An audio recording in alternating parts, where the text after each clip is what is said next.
pertanyaan lagi terkait haji dan umroh lagi.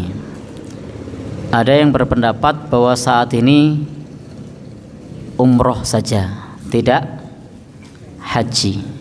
Sebenarnya dalam hal ini harus kita perhatikan dari sisi kondisional.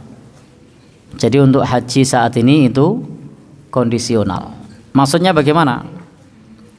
Ketika kita saat ini punya dananya terbatas, sementara dari sisi usia kita sudah tidak nyandak.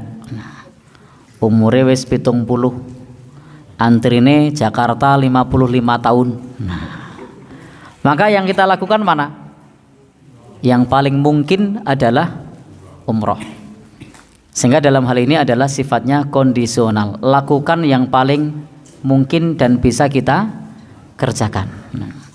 Umur sudah 50 tahun, tinggal di Jakarta, antrian 55 tahun. Kemungkinan berangkat umur berapa? 105. Sekarang karena 105 baru berangkat, coba kita lihat orang-orang di sekitar kita, umur yang paling panjang berapa rata-rata? Karena kita tidak pernah tahu umur kita, maka kita bisa belajar dari orang yang ada di sekitar kita.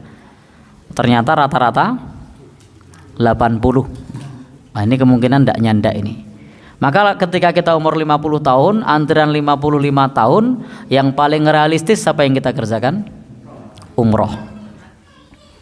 Dengan kondisi kita sebagai seorang yang ekonominya biasa-biasa saja. Kalau ternyata ekonominya mapan, mampu daftar yang plus, maka daftar yang plus. Tetapi kalau bagi kita yang ekonominya biasa-biasa saja, bayar yang plus, harganya berapa sekarang yang plus? Ya, berapa? Pokoknya wakeh lah. Ya, maka ini satu hal yang memberatkan. Padahal ibadah haji itu bagi orang yang mampu. Mampu dari sisi apa? Dari sisi azzadu, dari sisi perbekalan. Sehingga kita tidak terpenuhi syarat sebagai orang yang mampu karena perbekalannya tidak cukup. Sehingga kesimpulannya untuk ibadah haji bagaimana? Kalau kita terpenuhi syaratnya, maka hukum ibadah haji tetap wajib. Tetapi tidak terpenuhi syarat karena antrian tidak memungkinkan, maka menjadi tidak wajib lagi. Contoh tadi usia 70, sementara antrian 50 tahun atau 40 tahun, maka kalau ada dana, opsi yang diambil umroh. Dan tidak mengapa kita ngambil umroh dulu, bukan haji dulu. Karena dalam sejarah Nabi itu haji dulu atau umroh dulu? Nabi itu umroh dulu. Nah, bukan haji dulu. Jadi Nabi dulu umroh gagal, umroh Hudaybiyah itu, yang kemudian ada perjanjian Hudaybiyah, dicegat di situ. Kemudian umroh tahun berikutnya, ya umroh sebagai pengganti yang gagal. Dan itu Nabi sudah haji apa belum? Belum.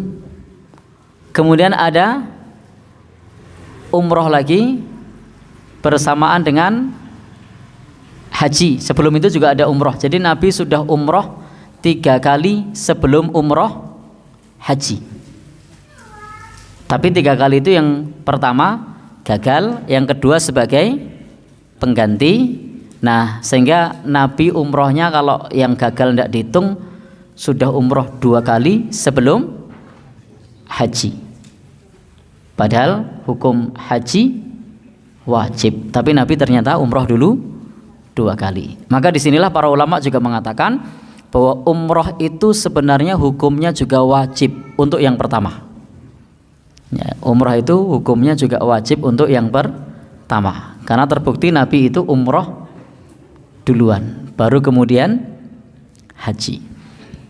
Sehingga ketika ada orang yang umroh, maka itu tidak keliru kalau dia umroh duluan, karena praktek Nabi juga beliau umroh 2 kali baru kemudian haji. Kemudian juga pendapat yang menyebutkan umroh yang pertama hukumnya juga wajib. Meskipun ini ada ikhtilaf ya, ada perbedaan pendapat. Tetapi sisi pengambilan hukumnya begitu. Jadi tidak perlu kemudian kita, karena saya tidak ada kesempatan naik haji, saya juga tidak perlu umroh. Bukan begitu. Tetapi sifatnya adalah kondisional. Kalau mungkin bagi kita untuk bisa berangkat haji, maka itu yang kita perjuangkan. Tetapi kalau tidak memungkinkan, maka yang bisa kita lakukan adalah umroh. Atau bahkan bisa dua-duanya. Pertama, daftar dulu untuk daftar tunggu haji, sembari menunggu daftar haji, menunggu daftar tunggu tadi, ada dana kita bisa umroh duluan. Jadi intinya apa?